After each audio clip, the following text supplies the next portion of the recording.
The banjos were ringing, the fiddles were wailing, and the fans showed up for the 4-day-long Green Mountain Bluegrass and Roots Festival last week at Hunter Park in Manchester.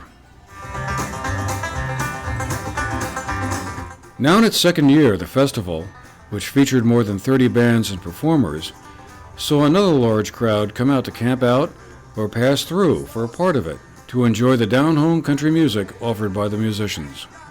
And despite a couple of rainstorms along the way, those who came were clearly into it. It's really, really sad to miss last year's festival. I had to leave for a family event, but boy, it really hurt to let go of those tickets I bought the first day they were available, so I'm glad to get back this time.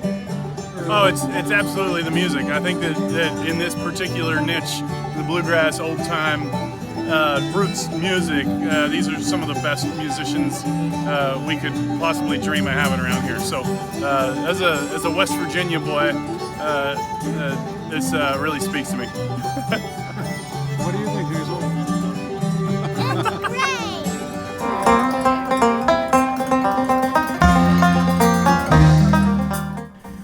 There were several well-known musicians within the bluegrass genre, like the Sam Bush Band, who performed on Friday night.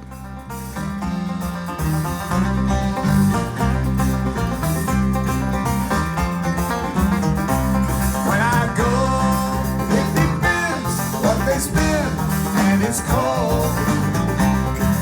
Along the sidelines, several craftspeople had booths selling merchandise, which doubled as handy spots to hang out and talk shop, or in this case, guitars. Unique. It has a little. It gives it a little bit of a banjo-y thing. Plus, that guitar is kind of part banjo anyway, with the floating bridge and the tailpiece and all that. So, I don't know.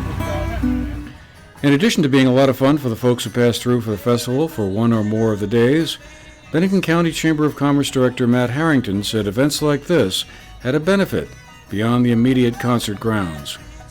Second year is always a big year. We've got, my understanding is bigger numbers here at the second annual Green Mountain Bluegrass and Roots Festival put on by Jill and John Turpin.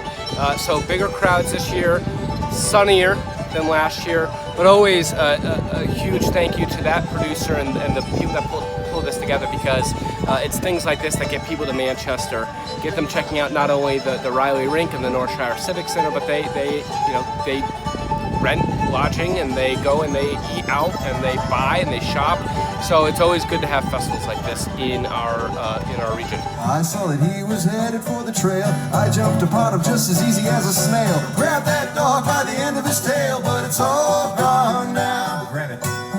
Bluegrass is a musical genre whose roots go back to colonial times and found their origins in the Appalachian states, where a combination of musical influences brought by settlers from the British Isles and slaves from Africa merged over time to form a distinctive sound that Bill Monroe and the Bluegrass Boys developed in the 1940s and 50s, and the style is still evolving. Festival organizers John and Jill Turpin spoke about it during an interview we conducted with them before the festival got started on Thursday, August 15th. Innovation in the genre. And for example, Jill mentioned Sam Bush, who took mandolin playing and just turned it upside down and inside out in a way that was just, as you said, explosive and energizing and exciting to everybody. And that was decades ago, and there are new mandolin players doing that today.